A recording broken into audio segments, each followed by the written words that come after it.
Oh, happy day! Graça e paz, queridos, bom dia. Hoje é sexta-feira, 3 de abril de 2020. Eu sou o pastor Gil Shekinah. Esse aqui é o nosso devocional diário. Tema de hoje, a Bíblia e o afastamento social.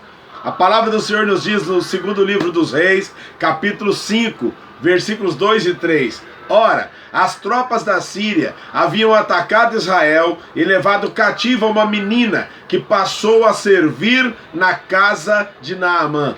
Um dia, ela disse à sua senhora: se o meu senhor procurasse o profeta que está em Samaria, ele o curaria da sua lepra.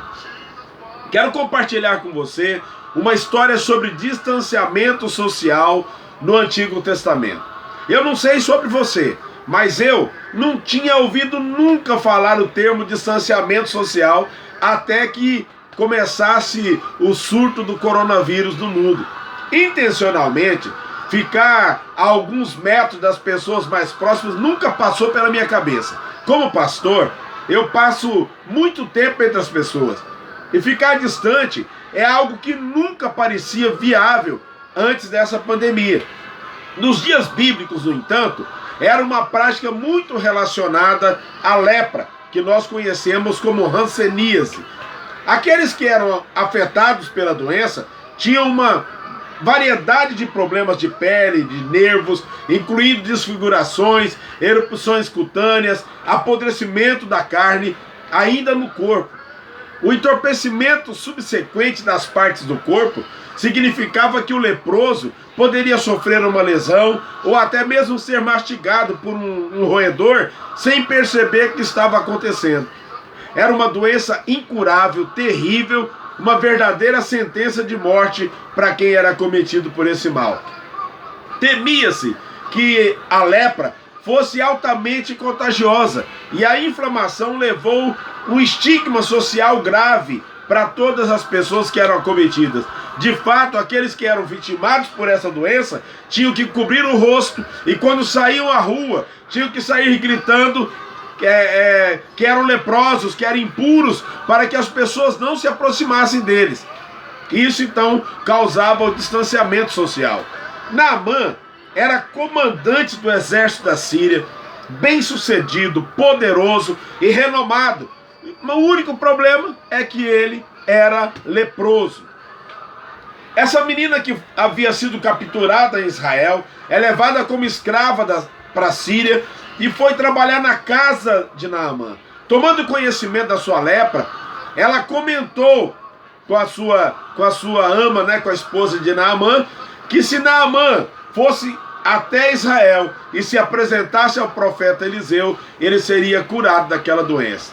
Então, com a permissão do rei da Síria, Naamã partiu para encontrar com o profeta Eliseu, levando muito ouro, muita prata, e ele vai direto ao rei de Israel, que não podia fazer nada por ele. Quando ele chega, o rei rasga suas roupas e grita: sou Deus, por acaso, para que venha a mim para ser curado? E acusou Naamã de estar procurando intriga entre Israel e a Síria. Então o profeta Eliseu interveio pedindo ao rei que mandasse Naamã para sua casa. Quando Naamã chegou, Eliseu não saiu para cumprimentá-lo. Em vez disso, ele praticou o distanciamento social e ofereceu instruções simples: vai, lava-te no Jordão 7 vezes e serás purificado. Naamã enfureceu-se com isso, porque ele achou primeiro que as orientações eram simples demais para curar uma doença tão mortal. E depois ele achou que Eliseu havia desfeito dele por não ter ido cumprimentá-lo. Naamã estava cheio de dúvidas quando entrou e saiu do Jordão várias vezes, sem nenhuma melhoria. No entanto, quando ele mergulhou pela 7ª vez, a Bíblia diz que a sua carne foi restaurada como a carne de uma criança e ele ficou limpo. O mundo de Naamã mudou quando ele encontrou o Deus de Israel. Então ele tomou a decisão de servir ao Senhor todos os dias da sua vida. Queridos, Naamã estava lidando com uma doença física, mas a humanidade está lidando com uma doença espiritual. Ele teve lepra, mas a humanidade tem pecado. E há lições a serem aprendidas na história de Naamã. não podemos nos salvar. Naamã havia conquistado nações inteiras, mas não conseguiu impedir a decadência em seu próprio corpo. Da mesma forma, não há nada que você ou eu ou qualquer outro ser humano possa fazer para resolver o problema espiritual da humanidade. Dinheiro não pode nos salvar. Naamã foi para os reis da Síria e de Israel os dois mais poderosos do mundo na época, e eles não podiam fazer nada por ele. Ele carregava prata e ouro e muitas coisas preciosas, e isso não lhe ajudou. O homem pode ter amigos influentes, possuir muito dinheiro, mas isso não pode salvá-lo. Somente Deus pode nos salvar.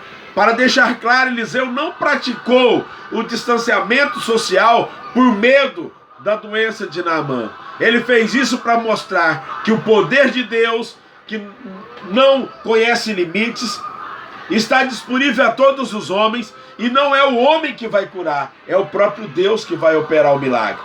E Eliseu poderia ter feito algum tipo de ritual, ter ungido Naamã com azeite, ter imposto a mão, ter passado as mãos sobre as feridas, mas não foi isso que ele fez. O que ele fez foi orar e mandar Naamã: vai lá no Jordão, mergulha lá 7 vezes. Nos dias de Naamã e de Eliseu, as pessoas estavam preocupadas com a lepra. Hoje, grande parte do mundo está apavorada com a propagação e o impacto do coronavírus. O fato, porém, é que toda a humanidade está infectada pelo pecado. E a purificação só vem através do poder e da graça de Deus manifestada no sacrifício de Jesus na cruz do Calvário. Como Naamã no Rio Jordão, o remédio é surpreendentemente simples, embora às vezes tentamos torná-lo muito mais complicado do que precisa ser.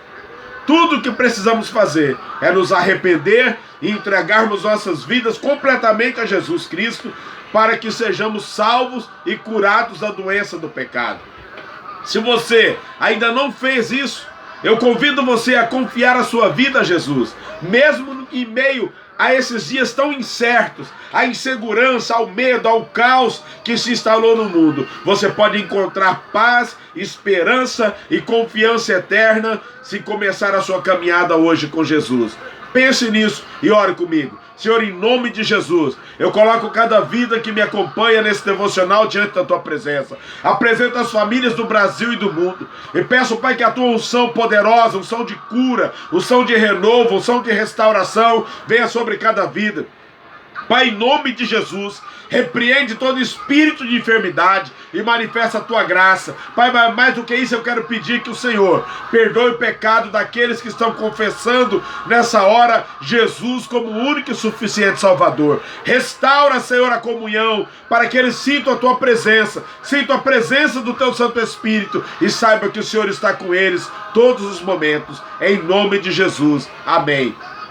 Amém. Graça e paz, queridos. Que o Senhor te abençoe, que a sua sexta seja um happy day, cheio da presença de Deus, cheio da unção do Espírito Santo. E amanhã nós nos vemos de novo, se Deus quiser. Deus te abençoe em nome de Jesus.